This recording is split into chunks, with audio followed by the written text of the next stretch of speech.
तुला शिकवीन चांगलाच धडा या मालिकेच्या आजच्या भागात आपण पाहणार आहोत. चारुहास सरांनी ज्या कार्यक्रमाचे नियोजन केलेले असते तो कार्यक्रम अधिपतीला अजिबात आवडत नाही. तो अक्षराला म्हणत असतो की हे सगळं करायची काय गरज होती, आम्ही तर या कार्यक्रमात अजिबात सहभागी होणार नाही. पण अक्षरा त्याला समजावत असते की असं का बोलताय तुम्ही, ते तुमचे वडील आहेत आणि तुमच्या आनंदासाठीच त्यांनी हे सगळं काही केलंय. मात्र अधिपती काही समजून घ्यायला तयारच होत नाही. तो म्हणत असतो की तो माणूस माझ्या समोर जरी आला ना तरी माझ्या तळपायाची आग मस्तकात जाते, मी त्यांना अजिबात सहन करू शकत नाही. पण अक्षरा त्याला समजावत असते की भुवनेश्वरी मॅडमने तुम्हाला स्वतःहून सांगितलं आहे ना की या कार्यक्रमासाठी या, मग तुम्ही त्यांचा शब्दसुद्धा पाळणार नाही का. मात्र अधिपती खूप नाराज झालेला असतो आणि तो म्हणत असतो की जोपर्यंत तो माणूस माझ्या आईसाहेबांसोबत नीट वागत नाही तोपर्यंत हे सगळं असंच सुरू राहणार. तर अक्षरा त्याला समजावत असते की जर तुम्ही त्यांच्या मनासारखं वागला नाहीत तर ते तरी तुमच्या मनासारखं का वागतील.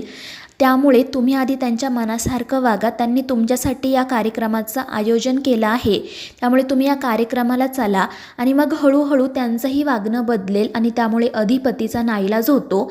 तो म्हणतो की ठीक आहे आणि अक्षराला सांगतो की तुम्ही मास्तरीनबाई नाही तर वकिलीनबाईच व्हायला हव्या होत्या. त्यामुळे अक्षराला हसू येतं. तर दुसरीकडे चारुहास सर कार्यक्रमाची सगळी तयारी करत असतात. आजीसुद्धा त्यांना मदत करत असतात. ते दोघेही खूप आनंदात असतात. तर दुसरीकडे दुर्गी भुवनेश्वरीला म्हणत असते की अगं बघ ना ताई, ते दोघेजण घरी आले सुद्धा आणि ते सुद्धा जिंकून. तर चंची म्हणत असते हो ना गं मावशी, मला तर वाटलं होतं की अधिपती एकटेच घरी येतील, त्यांच्या गळ्यातील त्या धोंड्याला घराबाहेरच टाकतील, मात्र ते धोंड्याला घरी घेऊन आले. तर भुवनेश्वरी म्हणत असते की कधी कधी आपली एखादी चाल यशस्वी ठरली नाही तर तोपर्यंत आपण समोरच्याची चाल थोपवून धरायची असते, त्याच्याकडून होणाऱ्या चुकीची वाट बघायची असते आणि जेव्हा समोरच्याकडून एखादी चूक होते ना तेव्हा आपण आपली चाल परत खेळायची असते. आणि मग त्यानंतर ती तिच्या कपाटामधून काही दागिने बाहेर काढते. तर दुर्गी तिला विचारत असते की ताई हे काय करतेस तू. तर भुवनेश्वरी सांगते की हे सुनबाईंचे दागिने आहेत, त्यांना परत नेऊन देते. मात्र दुर्गी विचारत असते की ताई कशासाठी, राहू दे तुझ्याजवळ.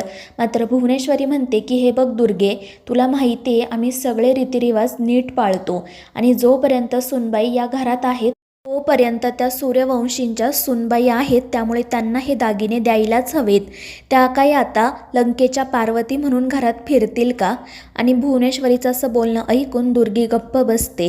तर दुसरीकडे अधिपती आणि अक्षरा कार्यक्रमासाठी तयार झालेले असतात. अक्षराकडे बघून अधिपती तर खूपच खुश होतो आणि तिच्या सौंदर्याचं कौतुक करू लागतो. तितक्यात भुवनेश्वरी त्या ठिकाणी येते आणि ती म्हणते की जोपर्यंत बाई दागिने घालत नाही तोपर्यंत तिचं सौंदर्य खुलून येत नाही. आणि मग त्यानंतर ती अक्षराचे सगळे दागिने तिला परत करते. ती म्हणत असते की सुनबाई, तुम्ही जेव्हा घरातून जात होता तेव्हा आम्ही तुम्हाला थांबवून तुमच्याकडून हे दागिने काढून घेतले होते, पण आता तुम्ही जिंकून परत आला आहात म्हटल्यावर तुम्हाला हे दागिने परत द्यायलाच हवेत. त्यावर अक्षरा म्हणत असते की मॅडम याची काय घाई होती. मात्र भुवनेश्वरी म्हणत असते की असं कसं, आज घरी कार्यक्रम आहे त्यामुळे तुम्हाला हे दागिने घालावेच लागतील. आणि मग त्यानंतर भुवनेश्वरी तेथून निघून जाते. तर अधिपती म्हणत असतो की बघितलं ना मास्तरीनबाई, आमच्या आईसाहेब किती हुशार आहेत. आपल्या दोघांच्या तर डोक्यातही नव्हतं या दागिन्यांचं, मात्र त्यांनी बरोबर लक्षात ठेवलं आणि दिलेला शब्द पाळला. आणि मग त्यानंतर अक्षरा ते दागिने घालते. अधिपतीसुद्धा तिला मदत करत असतो आणि तिचं खुललेलं रूप बघून तो खूपच खुश होतो. तर दुसरीकडे अक्षराच्या बाबांना अक्षरासोबत बोलायचे असते म्हणून ते तिला कॉल करत असतात.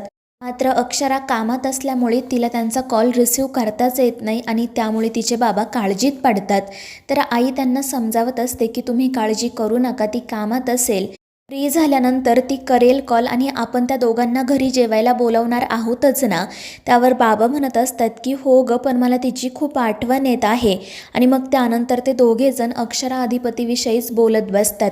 आई म्हणत असते की खरं तर जेव्हा अधिपतींच्या आणि अक्षराच्या लग्नाचा विषय सुरू होता तेव्हा अक्षराला त्यांच्याशी लग्न करायचंच नव्हतं, मात्र त्यानंतर अशा काही गोष्टी घडल्या की तिला त्यांच्याशी लग्न करावं लागलं.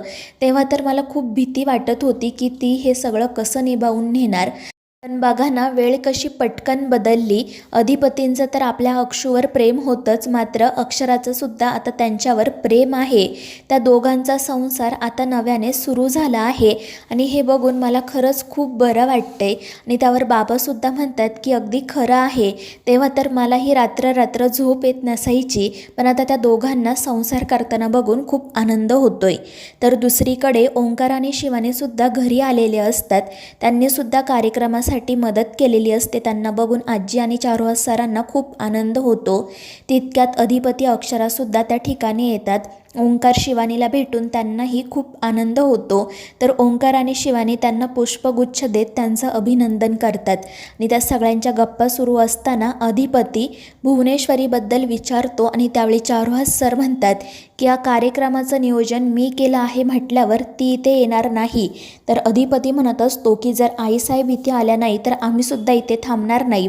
मात्र तितक्यात भुवनेश्वरी त्या ठिकाणी येते. ती म्हणत असते की आमच्या लेकाचा कौतुक सोहळा आहे म्हटल्यावर आम्ही कसं येणार नाही.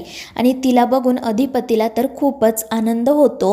आणि मग त्यानंतर चारुहास सर विचारतात की आता आपण कार्यक्रमाला सुरुवात करूयात. तितक्यात दुर्गी आणि चंचीसुद्धा त्या ठिकाणी येतात.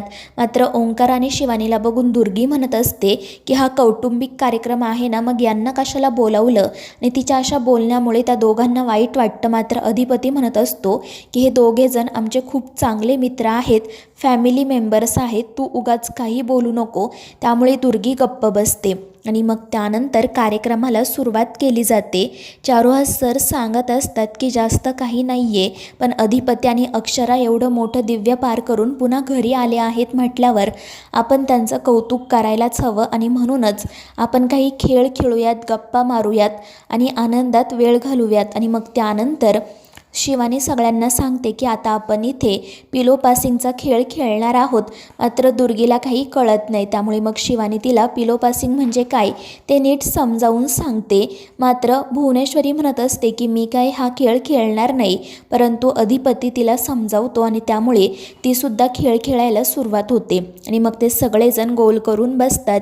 ओंकार गाणं सुरू करतो आणि मग त्यानंतर ते खेळायला सुरुवात करतात. सगळेजण खूप आनंदामध्ये असतात.